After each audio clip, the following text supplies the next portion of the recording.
ఈ ఐక్య కార్యాచరణ తీసుకోవడానికి మేమంతా మా నాయకత్వం అంతా సిద్ధంగా ఉంది.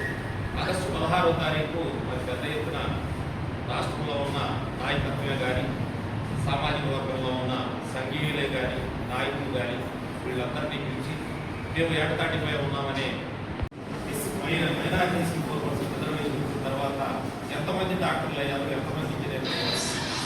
మరి అలాంటి పరిస్థితి అనేక చిన్న పొలాలు కూడా మళ్ళీ వాళ్ళ రిజర్వేషన్ అంశంలో చేసి వాళ్ళకు కూడా రిజర్వేషన్ ఇవ్వడం జరిగింది. మరి మాకు కూడా రిజర్వేషన్ ఇస్తే మాలో కూడా ఎక్కువ శాతం మన రాష్ట్రంలో సుమారుగా 3 జనాభా మరి సామాజిక వర్గంలో ఉంది. మరి సామాజిక వర్గం ప్రత్యేక ధన్యవాదాలు. ఈరోజు మనం చూస్తా ఉన్నాం, రాష్ట్రంలో కాపు బలిజ వర్గాలు ఏ విధంగా ఇబ్బంది పడతా ఉన్నాయి. కొన్ని దశాబ్ద కాలంగా ఎటువంటి పోరాటాలు జరుగుతూ ఉన్నాయి కూడా మనం చూస్తూ ఉన్నాం, గమనిస్తూ ఉన్నాం. అందులో భాగంగా ఆగస్టు 16వ తారీఖున విజయవాడ నగరంలో ఐవీ ప్యాలెస్లో ఉదయం నుంచి సాయంత్రం దాకా ప్రత్యేక ఆహ్వానితులుగా ఉన్న నాయకులతోటే సంఘాల ప్రతినిధులు, సంఘాలకి నాయకత్వం వహించే ముఖ్యులు వారితోటి కార్యాచరణ కోసం, కాపు బలిజ వర్గాల సమస్యల మీద కార్యాచరణ కోసం సమావేశం నిర్వహించనున్నాం. ఈ సమావేశంలో అన్ని రాజకీయ పార్టీలకు సంబంధించిన ముఖ్యులు హాజరవనున్నారు. కాంగ్రెస్ పార్టీ నుంచి పల్లం రాజు గారు, ఉషా నాయుడు గారు, అదేవిధంగా ఆమంచి కృష్ణమోహన్ గారిని ఆహ్వానిస్తా ఉన్నాం. తెలుగుదేశం పార్టీ నుంచి పెద్దలు సీనియర్ నాయకులు బోండా ఉమా గారిని, కన్నా లక్ష్మీనారాయణ గారిని ఆహ్వానిస్తా ఉన్నాం.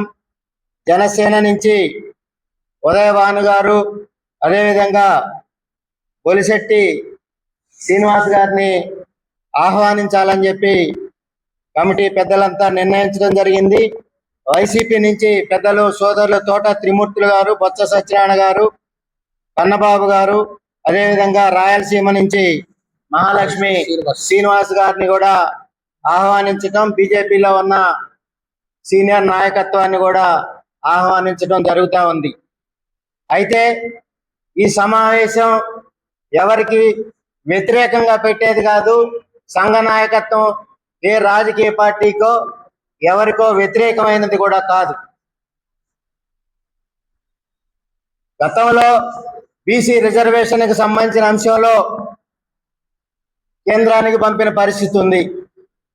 అదేవిధంగా ఈడబ్ల్యూఎస్ సంబంధించిన అంశంలో 5% రిజర్వేషన్ ఇస్తూ దాన్ని ఎన్నికల గత ప్రభుత్వ హయాంలో ఈడబ్ల్యూఎస్ 5% అమలు పరచాలని ఆ రోజు పెద్దలు చంద్రబాబు నాయుడు గారు నిర్ణయం తీసుకోవడం జరిగింది. కానీ ఈ రోజు దాకా కాపు బలిజ వర్గాలకి ఎటువంటి రిజర్వేషన్ లేదు. దాని మీద ప్రత్యేక ఎజెండాగా తీసుకోనున్నాము. అదేవిధంగా కాపు కార్పొరేషన్ నిధులు ఎన్నికల సందర్భంగా రాజకీయ పార్టీలు ఏదైతే కాపు బలిజ వర్గాలకి హామీలు ఇచ్చాయో ఎన్నికల మేనిఫెస్టోకి సంబంధించిన అంశంలో వాటిని కూడా అమలు పరచాలి అనే చర్చ కూడా చేయనున్నాం. ఆ రోజు కాపు సంక్షేమం పేరు మీద ప్రభుత్వం అమలు చేసే సంక్షేమ పథకాలకు అదనంగా సంక్షేమం కోసం కనీసంగా రానున్న 5 ఏళ్లలో 15,000 కోట్ల రూపాయలు కాపు బలిజ వర్గాల కోసం ఖర్చు పెట్టే విధంగా ఆ రోజు మాకు హామీ ఇవ్వటం జరిగింది. అదనంగా కాపు భవనాల నిర్మాణాలను త్వరితగతిన పూర్తి చేస్తామని ఆ రోజు పెద్దలంతా కూడా కూటమి నాయకత్వం హామీ ఇచ్చింది. ఇవే కాక ఎన్నో సమస్యలు ఉన్నాయి రాష్ట్రంలో. ప్రత్యేకంగా కాపు కార్పొరేషన్ కి ప్రతి సంవత్సరం 3,000 కోట్ల రూపాయలు నిధులు ఇస్తానన్న నేపథ్యం ఉంది. కాబట్టి కాపు కార్పొరేషన్ కి ఇస్తానన్న 3,000 కోట్ల రూపాయలు 2 సంవత్సరాలు పూర్తయిన సందర్భంగా తప్పనిసరిగా 6,000 కోట్ల రూపాయలు కేటాయించాలని, కాపు భవనాలను త్వరితగతిన పూర్తి చేయాలని, ఏదైతే రాష్ట్రంలో కాపు బలిజ వర్గాలు ఇబ్బందులు ఎదుర్కొంటున్నాయో ఆ సమస్యలన్నిటి మీద చర్చ అదేవిధంగా తీర్మానాలు, దాని మీద కార్యాచరణ ప్రకటించే అవకాశం. ఈ సందర్భంగా రాజకీయ పక్షాల నేతలు వారి సూచనలు తీసుకోవటమే కాకుండా ఏదైతే కాపునాడు నాయకత్వం రాష్ట్ర నేను చందు జనార్దన్ ఈరోజు విజయవాడ ప్రెస్ క్లబ్ లో రాష్ట్ర కాపు చేసి కాపునాడు సంయుక్తంగా ఒక సమావేశం నిర్వహించడం జరిగింది.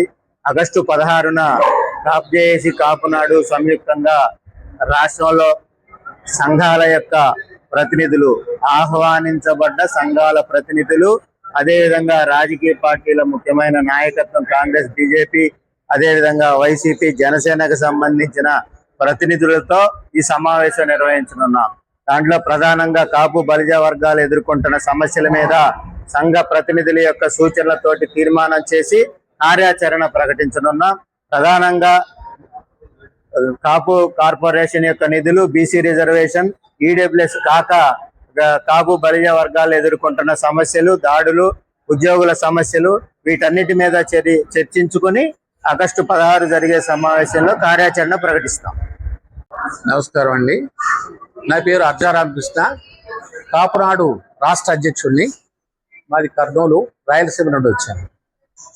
ఈరోజు ఈ కాపులు, ఈ బలిజలు, ఈ తూర్పు కాపు, తెలంగాణ పిలువబడుతుంది, వివిధ ప్రాంతాల్లో వివిధ పేర్లతో పిలువబడుతున్నటువంటి ఈ జాతి యొక్క సమస్యలు చాలా ఎక్కువ ఉన్నాయి. ఈ సమస్యలు అన్నిటి మీద రేపు 16వ తారీఖు అన్ని పార్టీల్లో ఉన్నటువంటి నాయకులు, రకరకాలుగా విడివిడి ప్రాంతాల్లో ఉన్నటువంటి కుల పెద్దలు, మరి సంఘ నాయకులు అందరితో కలిపి 16వ తారీఖు విజయవాడలో మీటింగ్ పెడుతున్నాం. ఈ మీటింగ్ లో ఈ కులం, ఈ జాతి ఎదుర్కొంటున్నటువంటి సమస్యల మీద చర్చించి దానికి పరిష్కార మార్గాలు నిర్ణయం చేస్తా ఉన్నాం. వీటికి ఏ పార్టీకి వ్యతిరేకం కాదు, మేము ఏ పార్టీకి అనుకూలం కాదు. ఈ పార్టీలకి, ఈ కులానికి మాత్రమే అనుకూలం. కుల సమస్యల మీద మేము అన్ని పార్టీలతోనూ ఈ విషయం మీద చర్చించి పరిష్కార దిశగా ప్రయత్నించి ఫలితాలను సాధించి ఈ కులానికి ఒక మేలు చేద్దామనే ఉద్దేశంతోనే ఈ మీటింగ్ పెడుతున్నాం. ఎందుకంటే ఇప్పుడు వరకు ఒక్కొక్క పార్టీలో ఉన్న వాళ్ళు ఒక్కొక్క రకంగాని, ఇంకా రకరకాలుగా కులాన్ని విభజిస్తూ మరి రకరకాలుగా వాడుకుంటా ఉంది. ఈరోజు ప్రతి రాజకీయ పార్టీ కూడా ఈ కాపుల చుట్టూనే రాజకీయాలు చేస్తూ వస్తా ఉన్నారు. కాబట్టి ఈ పార్టీలకు అతీతంగా ఈ కులాన్ని బలోపేతం చేయడానికి రేపు 16వ తారీఖు మీటింగ్ పెడుతున్నాం. దీనికి ముందుగా రాయలసీమలో మీటింగ్ పెట్టాం. అక్కడికి గ్రేటర్ రాయలసీమ 11 జిల్లాల నుండి కూడా అందరూ వచ్చారు. మరి అందరం కూడా దాదాపుగా 9:30 నుండి 5:30 వరకు అందరం సమిష్టిగా కూర్చొని చర్చించి పరిష్కార దిశగా కొన్ని నిర్ణయాలు చేసి దానికి అనుగుణంగా ప్రయాణం చేస్తున్నాము. ఫలితాలు కూడా మంచి ఫలితాలు పొందుతున్నాం. రేపు రానున్న కాలంలో కూడా ఎవరైతే ఈ కులానికి అండగా నిలబడతారో, ఎవరైతే ఈ కులానికి సంబంధించిన సమస్యలు పరిష్కరిస్తారో ఆ పార్టీలకి మేము అండదండలుగా భవిష్యత్తులో నిలబడి మరి ముందుకు సాగుతామని ఇప్పుడు వరకు అనేక రకాలుగా నమ్ముతూ ఈ రోజు ఏ పార్టీ అధికారంలోకి వచ్చినా 175 నియోజకవర్గాల్లో కూడా గెలుపు ఓటములను శాసించేటటువంటి, అంటే నిర్ణయాత్మకమైనటువంటి శక్తిగా ఉన్నటువంటి ఈ కులం ఈ రోజు వరకు కూడా నమ్మకంగా వాళ్ళు ఏదో చేస్తారనే ఉద్దేశంతో అటు 150 సీట్లు రావడానికి కానీ, ఇటు 124 సీట్లు రావడానికి కానీ ప్రధానమైనటువంటి కారణమైనటువంటి ఈ కులం రేపు 16వ తారీఖున నిర్ణయాత్మకమైనటువంటి నిర్ణయాలు తీసుకొని ఒక భవిష్యత్ ప్రణాళికని చాలా పటిష్టంగా తయారు చేసుకోబోతున్నామని చెప్పి తెలియజేస్తా ఉన్నాం. సమస్యలు అంటే ఈరోజు పెద్దలందరూ వస్తున్నారు. రాజకీయ పార్టీలో ఉన్నటువంటి పెద్దలు, కులంలో ఉన్నటువంటి పెద్దలు, అన్ని ప్రాంతాల్లో ఉన్నటువంటి పెద్దలు అందరం కలిసి సమిష్టిగా ఎక్కడెక్కడ ఏ సమస్యలు ఉన్నాయో, ఈ కులానికి ఏది కావాలో, ఏది వస్తే ఈ కులము కొద్దిగా గొప్ప బాగుపడుతుందో దాని మీద నిర్ణయాల సమస్యలను చర్చించుకొని దాని మీద నిర్ణయం తీసుకొని దాని మీద ప్రభుత్వం దృష్టికి కూడా తీసుకెళ్లి వాళ్ళ సహాయ సహకారాలు తీసుకొని రేపు ప్రణాళిక బద్ధంగా ముందుకు సాగుదామని అనుకుంటున్నాను.